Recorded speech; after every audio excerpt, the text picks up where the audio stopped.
So you want to learn how to refret an acoustic guitar with rosewood fretboard and binding? Stay tuned and discover how it's done.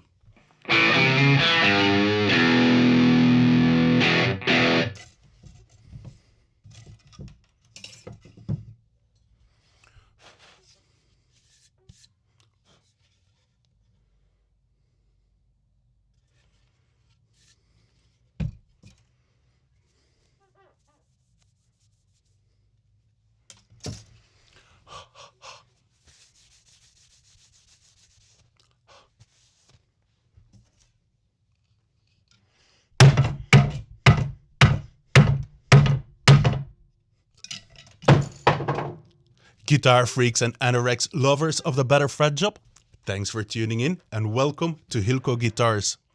Sometimes we are lucky.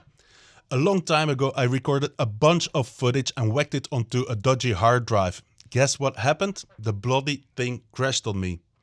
Luckily, after a painstaking time, we were able to recover the files, so here we are 1 year later, happy to share with you the process on how to refret an acoustic guitar with rosewood fretboard and binding.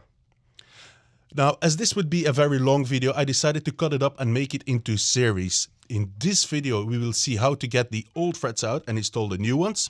In the upcoming videos, you will learn how to level the frets, make a bone, nut and saddle, and you will get some setup tips too. People, if you like these videos, please subscribe. If you want to get notified when the next one is ready, hit the tinkly bell icon. Guitar lovers, are we ready? Let's do this. Before attacking the guitar with a bunch of crazy tools, I like to do a checkup. I take as much measurements I can, but the neck relief and the string action are the most important ones. This guitar has an action of 2 millimeters. This is quite low for an acoustic guitar. After all the measurements are taken, I like to straighten out the neck. We do this by tightening the truss rod in this case. And yes, it is that straight. Now we can take the strings off. I love the little notch in a string winder. It makes it so easy to take the bridge pins out. When the strings are off, I like to take the saddle and mark the bass side, just for future reference. Now, call me a freak, I place the bridge pins in the same order I took them out and keep them that way. I know, it's crazy. I mark them and keep them in a safe place. Now that the string tension is gone, I like to check what the neck did. In this case, I'm quite lucky, it's relatively straight. Now I measure the frets, the width and the height, and keep notes. Now we can pull the frets. For this job I'm using some shop adjusted pliers. More info on those in the video series how to refret a maple fretboard. I will leave a link. Now before using these pliers, it's always a good idea to heat up the frets before you pull them out. This will prevent the fretboard chipping out, or in case the frets were glued in, it will make it a lot easier getting those frets out.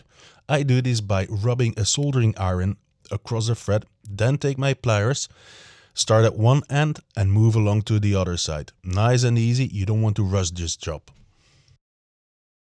Here is a shot of the worn out frets. Definitely time to change them on this 30-year-old guitar. We made our way down to the 13th fret and I think now it's a good time to protect the top. I do this by sticking down some tape. Don't use crazy hard sticking tape because you will rip some finish off later. So low-tech tape is a good idea to use here. I don't know why I do this, but every time I take frets out, I like to brush the fretboard off and give it a little stroke. I always keep the old frets and give them to the owner. The fretboard is showing some wear, so I'm gonna have to level it.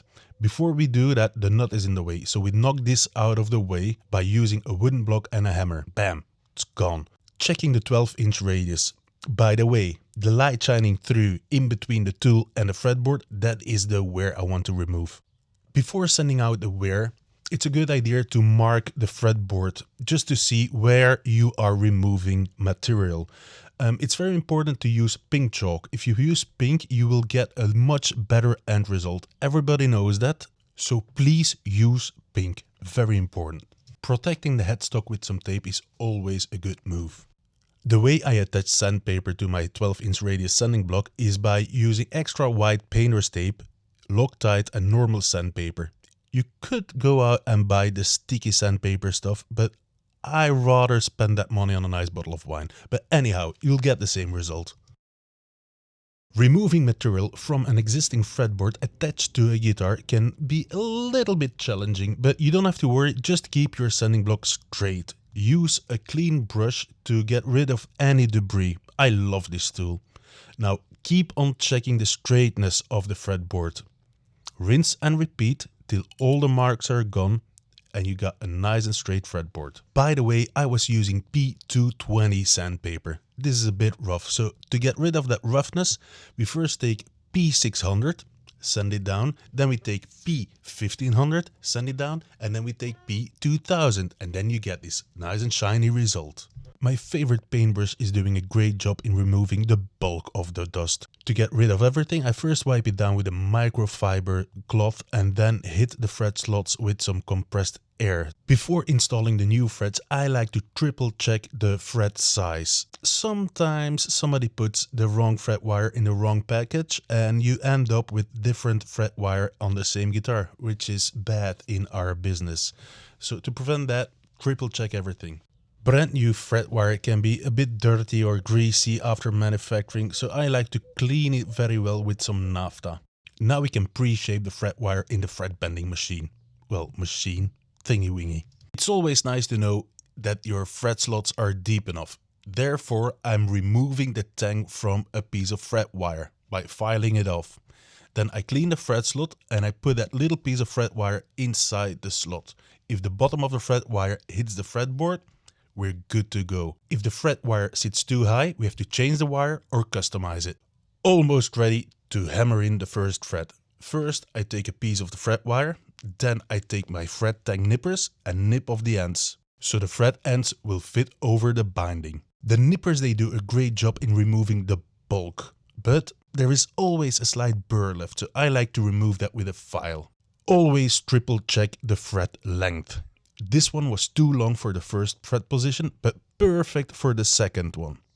So I'll make a new one for the first position. Then I take some paraffin, rub it against the fretboard, clean the slot out last time, take some super glue, pour that in, and then hammer in the fret. You don't need a lot of super glue. Just a wee bit will do you fine. Now place the fret in position, hold it down with one finger in the middle, and then tap it in, walk it home with your favorite fret hammer. Before you start moaning, I'm using a steel hammer. Please don't. I know what I'm doing. I'm a pro and I'm not making dents in this fret. And if I do, I don't care, because I'm gonna level the frets anyway. Repeat this process 14 times till you reach the body. By the way, I'm using paraffin just to protect the fretboard, in case I spill some super glue on the fretboard. We don't want that. It won't stick to the fretboard if there's paraffin on there.